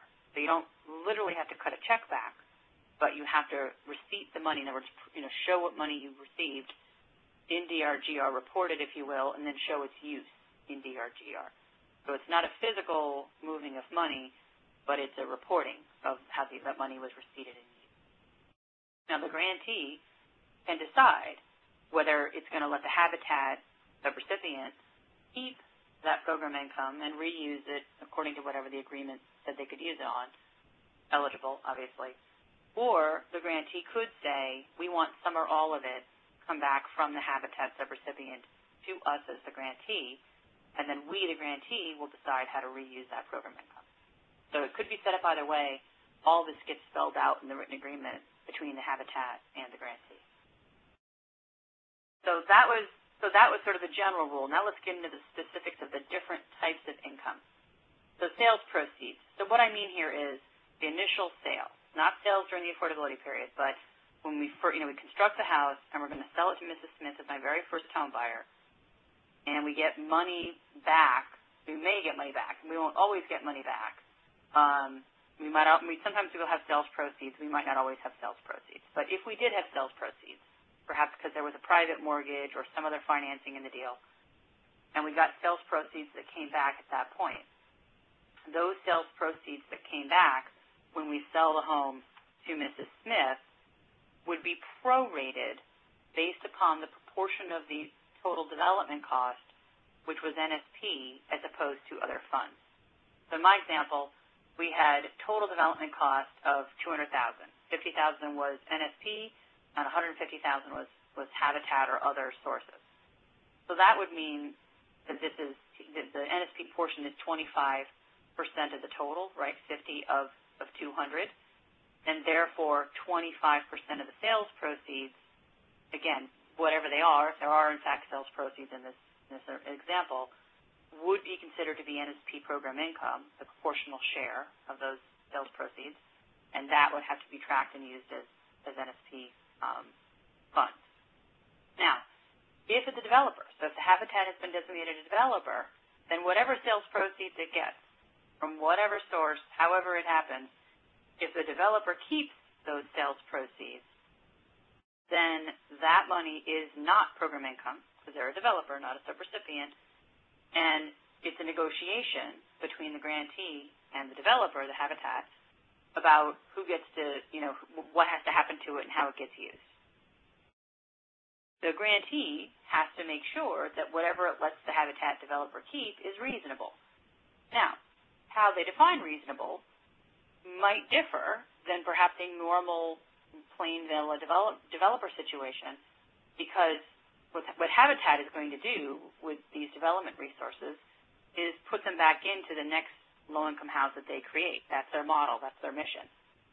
So the grantee might decide to allow that sales proceeds to stay with the Habitat developer, but dictate that it gets reused for future affordable development or something. The grantee could also decide that it wants some of the sales proceeds to come back to it, and some of it gets to stay with the Habitat developer, and that would be a negotiation between the two of them. Anything that does come back to the grantee would, of course, be program income at that point. So the sales proceeds in the developer situation are more fluid, and the grantee needs to be able to decide what's reasonable to let the Habitat keep, given that they're likely to reuse it and what they spell out in their agreement and how they reuse it, and what if anything, they want to come back to them. Now, the second kind of income that they might be receiving, so that was initial sales proceeds. This is if there, in fact, is a mortgage on this property, and there will be. And that mortgage might be partly Habitat, partly NSP. It might be Habitat and a private mortgage. It might be a soft first and a second, or first mortgage with a second from Habitat. However that's been decided, if the Habitat has been designated a subrecipient, then the portion of the mortgage payments during the affordability period that come back to that subrecipient Habitat, the portion which is attributable to NSP, is NSP program income. So remember I said that if we had construction financing in the deal, and that construction financing rolled over into the permanent mortgage for the home buyer, and that's what enabled us to do recapture and everything else, then that NSP portion of that permanent mortgage, when that gets repaid to the Habitat as a subrecipient, that NSP portion is NSP program income, again, because they're a subrecipient. So, for example, if we had NSP funds in the construction that stayed in the deal, didn't get paid back to the grantee, but stayed in the deal of $40,000, and Habitat had another $60,000 that was its portion of the mortgage, so the property's worth $100, sold for $100, 60 was NSP that rolled over, 40 was NSP that rolled over, 60 was Habitat. Then because NSP is 40% of the mortgage, therefore 40% of that mortgage payment is NSP program income, and therefore has to be reused according to all the rules of and tracked according to all the rules of NSP. If the Habitat is in fact a developer and the home buyer is paying off a mortgage to that Habitat, then that income coming back that stays with the Habitat developer, not getting paid back to the grantee, would be non-program income, would not be program income. But the grantee would need to make sure that they felt it was reasonable to allow that Habitat to keep that portion. All right, finally, another kind of income we might have is money that's earned at the time of a sale during the affordability period. So it's not ongoing mortgage payments, it's not the original sale, but now during the affordability period, Mrs. Smith has decided to sell her house. What happens to those proceeds of that secondary sale? And the answer is those proceeds, and it doesn't matter whether you are a developer or a subrecipient, those proceeds are recaptured funds that NSP treats as program income that do have to be reused for another eligible NSP project. So it could go back to the grantee, which would be probably a simpler way of tracking it, or the grantee could allow the Habitat to keep it, but those recaptured funds, again, treated as program income under NSP, have to be reused from their NSP eligible use. So obviously it's important, therefore, given all this complexity of the financial structure, that there be a really strong written agreement between the grantee and the Habitat, which spells out what role they're playing and walks through all these different financial mechanisms that might be in place and talks about what's going to happen with the initial sales proceeds, with the program income or the mortgage payments, and with the recapture funds at the back end, and how that all gets reported to the grantee for inclusion in deal. All right, so the last section is, okay, so given all of that, what kind of record-keeping requirements apply? It's the same as every other grantee. So our Habitat has to have all kinds of things in their files to prove compliance, including how did they spend the money or how did they use the money that they got from the grantee, inspections of the unit quality that we talked about earlier, that income documentation for the owners, the tracking of program income if they are a subrecipient, and that tracking of the affordability period, among many other things. And there are some resources on the NSP website about the kinds of areas to monitor if you're the grantee or to document if you are the recipient. So I think with that, I'm going to go ahead and go back and take a few more questions. So Robert, why don't we open up the phone line and take a few more questions? Very good. And as a reminder, that is star followed by the number 1 to ask a question over the phones. We will go first to Ann. Hi, Ann. Hey, Marcia. Hello. How are you today? Good. Oh, gosh. We're working with one of our agencies that was funded for land banking. With land banking, the acquisition of the property meets the national objective. At the time of acquisition, it must be LMMA. Mm-hmm. So it's already met a national objective. I guess I'm trying to figure out why it has to meet a national objective again. Because you've got a change of use issue. So when you take it out of the land bank, and this would be true for Habitat or any other model, when you take it out of the land bank and you're going to go reuse it for, rental housing or homebuyer housing or whatever it's going to be when you reuse it, or it's vacant land and it's going to get used as something else, that reuse of the property has to meet a national objective because it's still owned by that subrecipient or that grantee, depending on who owns the land bank. So it would have to meet a national objective at reuse, or, frankly, you have to pay the money back, which is, in some cases, might be a possibility. Right. So if, for example, a land bank provides property to a municipality because in NSP 1 it need not be redeveloped as housing.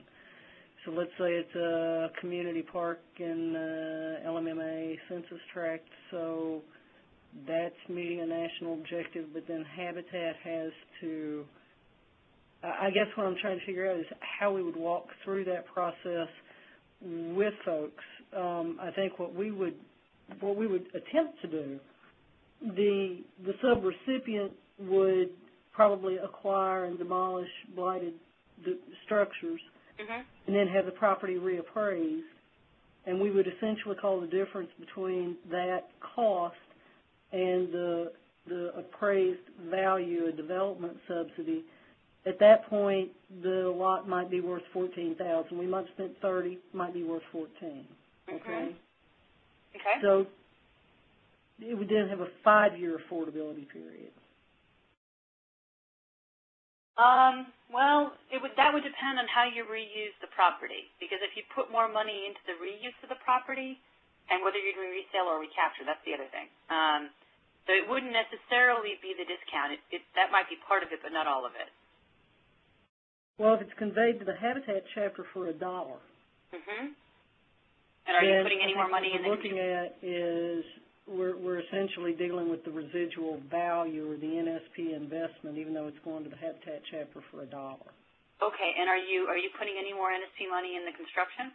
No. Okay, and are you using resale or recapture? Well, that's where we're going to have to go back and look at the program design. I mean, essentially right now, with land banking, we were going to be doing resale, which would be the entire NSP investment. Right, so that's why it differs. So if you're doing resale, it would be, I think you said $30,000 or whatever you said you originally put in. Right, then we would be into a 15-year affordability period. Well, you'd be in a 10-year. So $30,000 is a 10-year. I'm sorry, let me stick to the national rules and not the Kentucky rules, or I'll confuse everybody. You're right. Yeah, so you'd be in a 10-year, in the national rules, you'd be in a 10-year affordability period.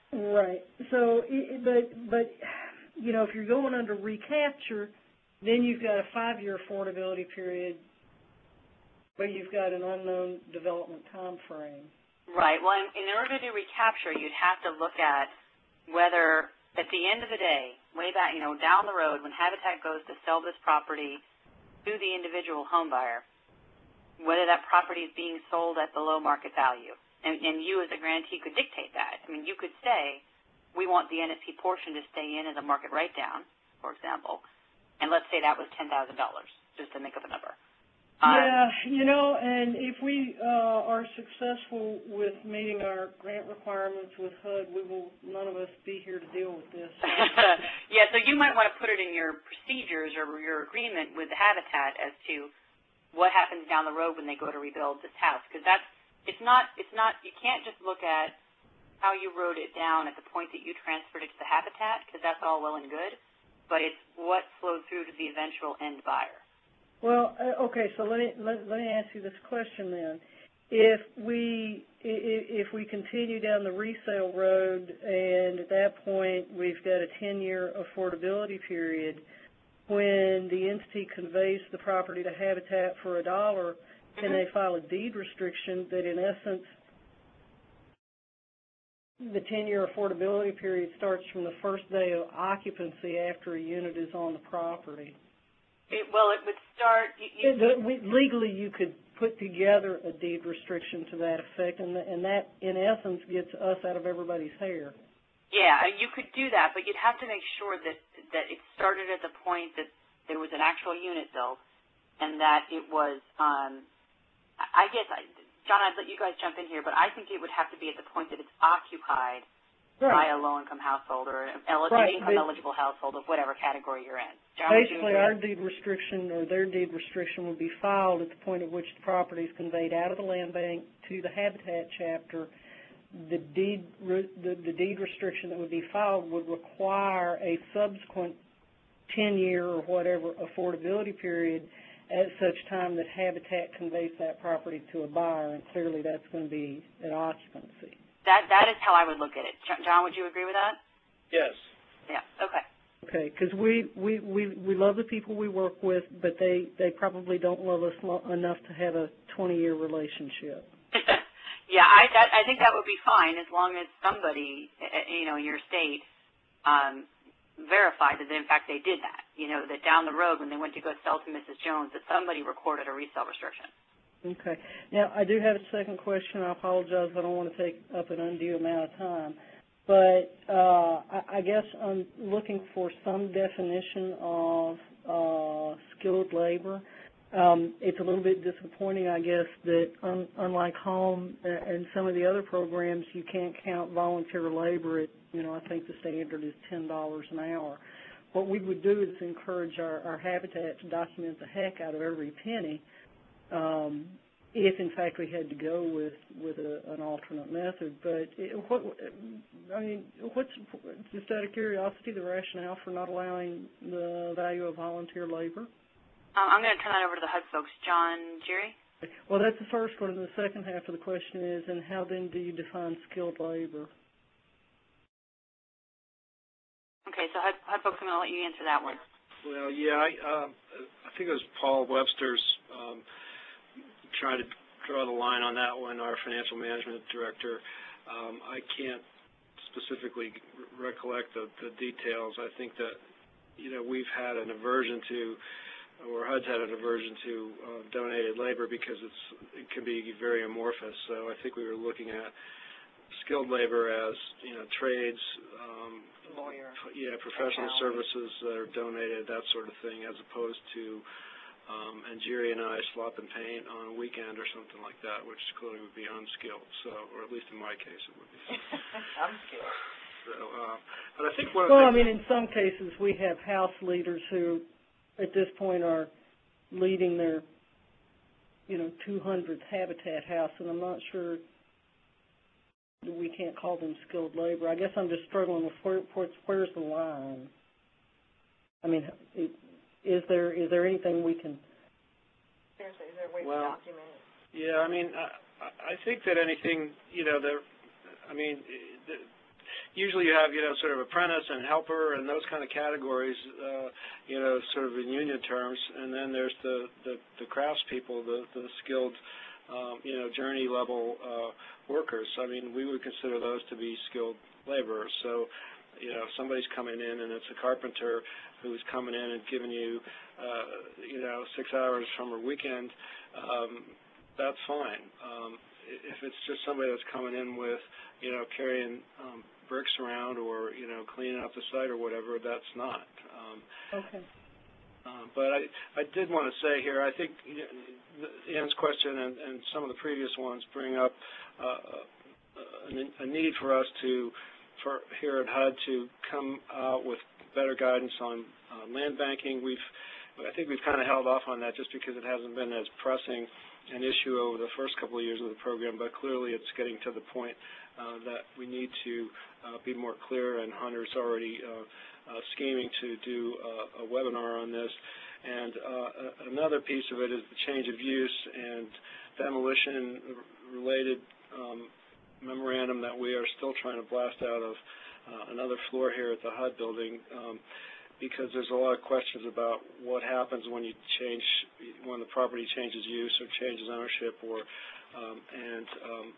we have a lot of those answers, but they're not out there, and I regret that it's taken us this long. But we will be working on that, and these kind of webinars help us to identify the kinds of questions that are coming up so that we can try to get current material out to you soon. Thanks, John. Okay, in the interest of time, let me keep going. So, Robert, what's our next caller? We will go next to Lori. Is it Lori? Yes, hello. Hi, Lori. Hi. We are an NSP2 grantee with a local habitat as a development partner. Okay. The way we've been structuring our transactions with Habitat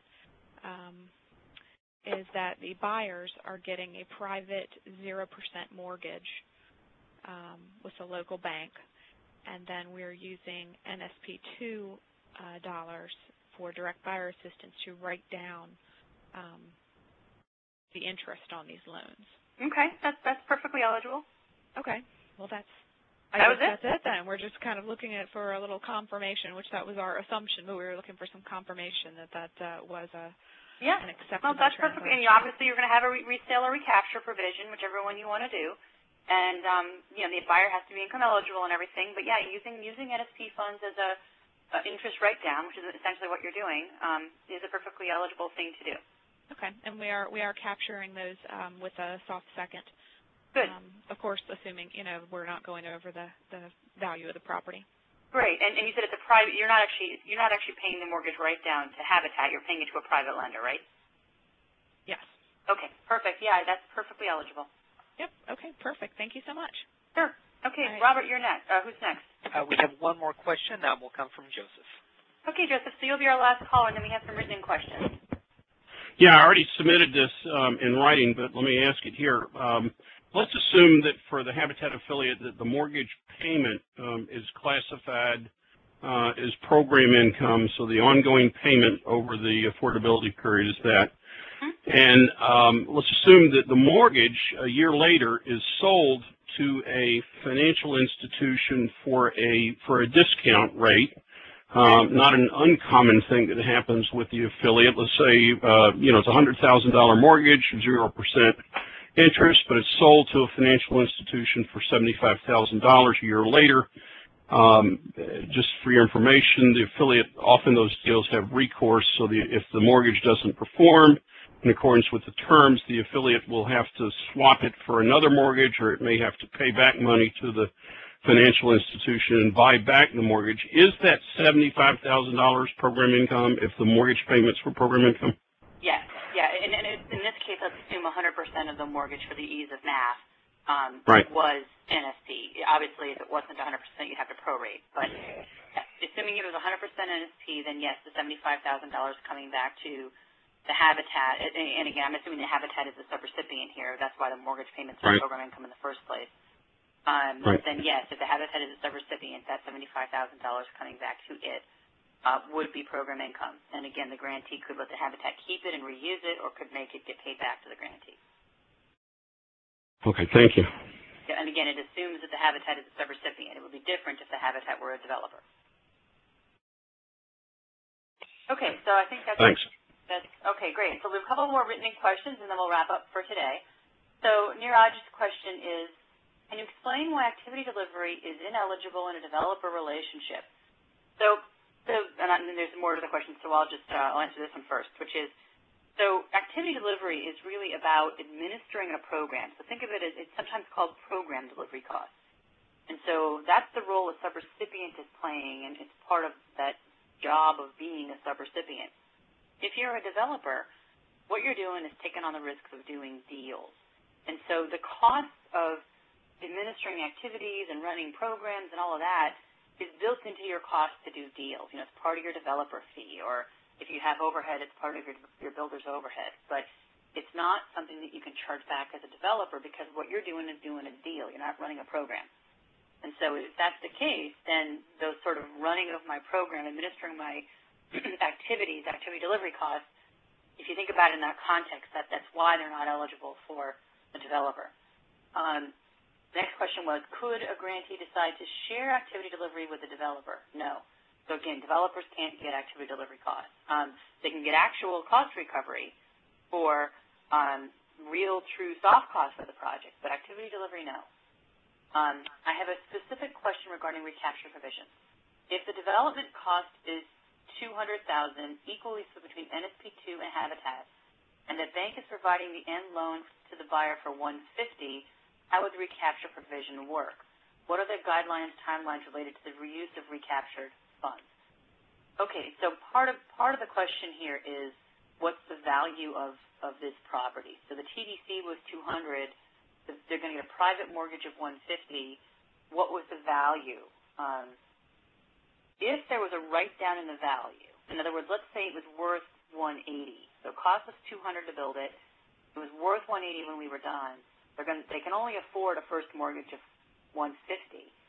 And so that $30,000 difference between the value and what they got for the first mortgage, the bank, that $30,000 could be a note that the grantee or the habitat could place on the property. And then that write-down, that value write-down, could be the amount subject to recapture, and you'd base the affordability period on that and all of that. If, however, the house was worth $180 and it wasn't sold for $150, but rather it was sold for, I'm sorry, let me scratch that. If the house was worth $150 and it was sold for $150 with a private mortgage for $150, right? So there's no write-down. The buyer got no value write-down. And the NSP funds went solely into the construction, right, the $200,000 of NSP and habitat, then the buyer, if you think about it, didn't get any benefit from that transaction, right? They bought it at the value. They didn't get any down payment or closing cost assistance. And so what that would mean is that the NSP and habitat investment in the deal was a development subsidy. In other words, it went to making the construction happen, but it didn't write down the amount that the buyer got. It didn't make anything affordable to them. And so in that case, you wouldn't have a recapture option, and you would have to do resale. So it would depend upon the value of the property and whether NSP helped to write down that value or whether there was some other subsidy that stayed in for the home buyer out of that $200,000 that you put in from NSP and habitat. And depending on the answer to that question, what benefited the individual buyer, you can decide how the recapture is going to work. And the question is, and follow-up last question, what were their guidelines, timelines related to reuse of recaptured funds? The recaptured funds are like program income in that way. They are program income in that way, which is that they have to get used first before you can draw down new funds out of DRGR. So if you get recaptured funds, they're sitting on hand at the habitat, you have to spend that money on another eligible project, your next eligible project, before you go back and ask for more money. I think that covers everything, but if I didn't, do feel free to call in or write in. Okay, so question from Charles. Doesn't the NSP CDBG labor standards 8-unit exemption only apply to rehab so that all new construction is covered? John, that's the one for you. No, it doesn't. It applies to any construction. And so Davis-Bacon talks about construction, and it talks about any construction over the amount of $2,000, which is a nice number in 1937. When they established it, but they don't draw a distinction between rehab and new construction. And so the way that our Davis-Bacon experts here in headquarters have explained it to us, they look at the type of the number of units on a property, on a single property or adjacent properties. And maybe you haven't heard about it as much in this end of the program, in the CDBG side of the program, because we don't do new construction, but it's not it really is not a distinction that makes that matters. All right, question from Kevin. Does Davis-Bacon apply to a 16-unit project of townhomes, which consist of 4 4-unit buildings? These, however, will be sold as if they are single-family homes due to 0 lot line provisions in the city building codes. The homeowner has a lot line that runs from the street through the house to the back lot line, so no condo association or anything similar. Typically, that's considered a fee simple title, and those are the same as detached homes on single-family lots, and therefore they are not, 16 units of that type of development would not be covered by Davis-Bacon. Great. A question from Maureen. When working with a habitat and a home is being constructed, habitat identifies an income-eligible buyer, then builds the house, enters into a mortgage with the buyer. If the buyer's income increases between the point of intake and the mortgage, does the buyer become ineligible? So, John, I'd ask for your guidance here, but my understanding is that it's the time that you sign the agreement with the buyer. So if the habitat signs an agreement with the buyer up front, and I believe they do, when they've decided they're going to build that buyer a house, and of course the buyer's not going to put their sweat equity in and all of that, it's that point that you verify the income. And if during the construction period, but prior to when you transfer title to them, their income goes up, it's irrelevant and you don't have to check it again. Is that your understanding as well, John?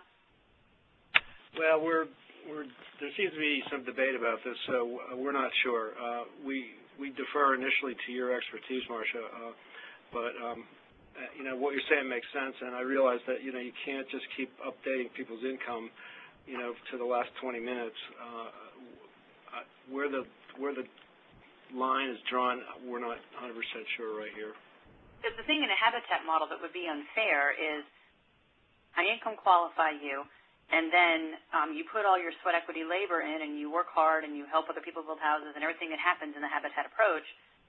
And then after all of that effort, we find out you're income ineligible because you got a better job, you know, in the middle of it. I don't think you guys would want to create that system, that situation. No, I agree with you. We're going to check and see if we can get something while we're still on the line here, but that's a little outside our range. Okay. Sorry. All right. Next question from John. Does Habitat as a developer have to follow procurement requirements? Generally, no. So developers are not required to follow Part 84 on the procurement requirements unless one of two things happens. One, your grantee could have chosen to impose procurement requirements to flow them on down to a developer. Any grantee can always choose to do that via the written agreement. So that is an option that your grantee could have chosen to do. Or two, some state and local code actually requires procurement broader and more specifically than the federal requirements do. So it's possible that your city ordinances might make a developer do procurement. And so you'd have to talk to your grantee about that.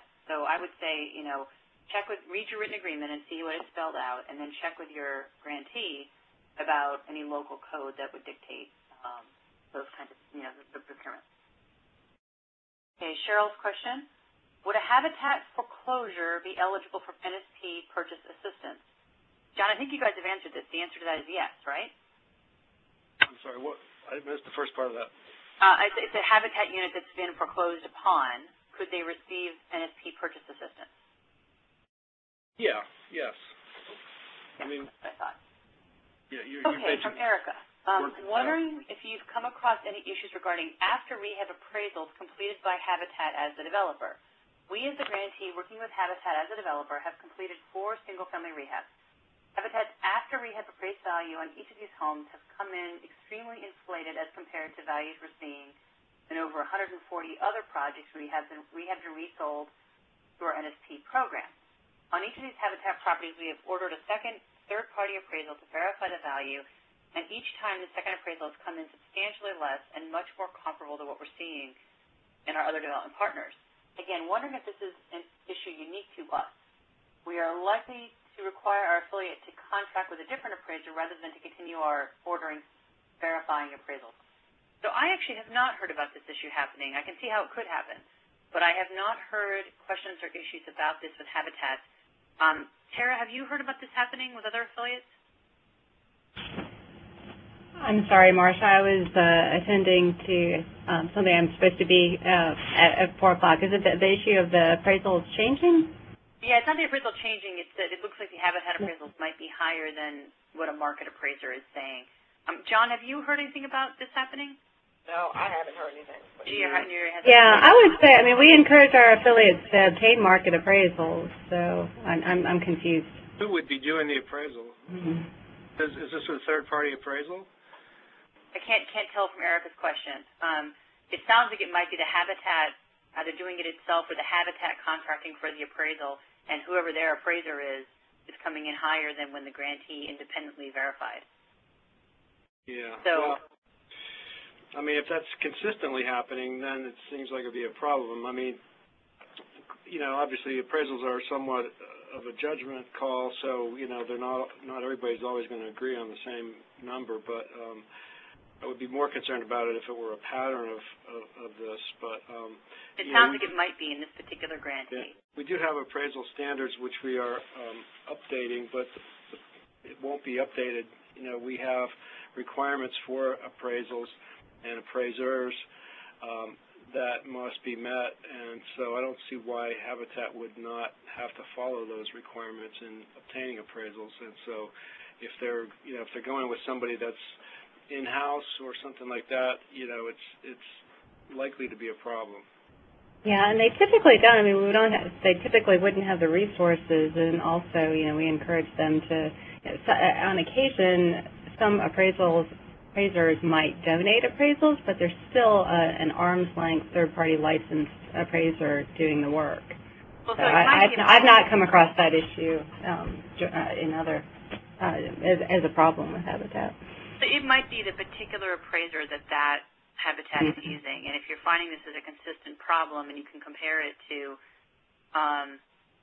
other properties that you guys are seeing, it sounds like there's a big database of properties that you've looked at, you might want to dictate they have to go back out and re-procure a different appraiser, or I guess let the same appraiser prove their quals, but you might want to talk to them about that. You can review appraisals too. You can get a review appraisal. Right. Well, it sounds like that's what they've done. Okay, so the next question comes from Karen. Is the partnership agreement considered the signing you refer to the previous question? We've had families get raises and no longer qualify as very low income, and our grantees will not accept them. Okay, so I'm not sure. Partnership agreement sounds like that's, from Habitat's perspective, that's the agreement between the affiliate and the home buyer. Is that correct, Tara? Is that the word you use?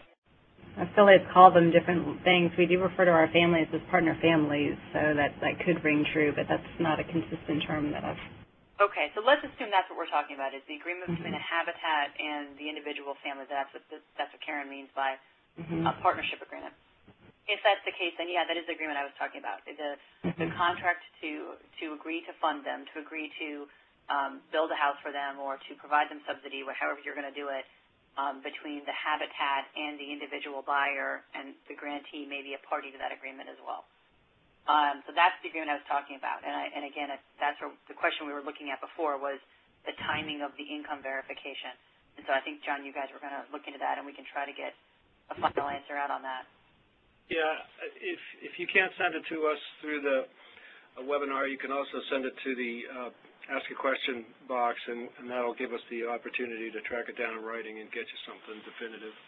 So, Karen, that would help, actually, if you don't mind. If you go on to the Ask a Question system on the NSP website, you could type in that question, and that way we can get an answer out that becomes an FAQ and helps people. But the bottom line is that HUD's going to look into the timing of this income verification.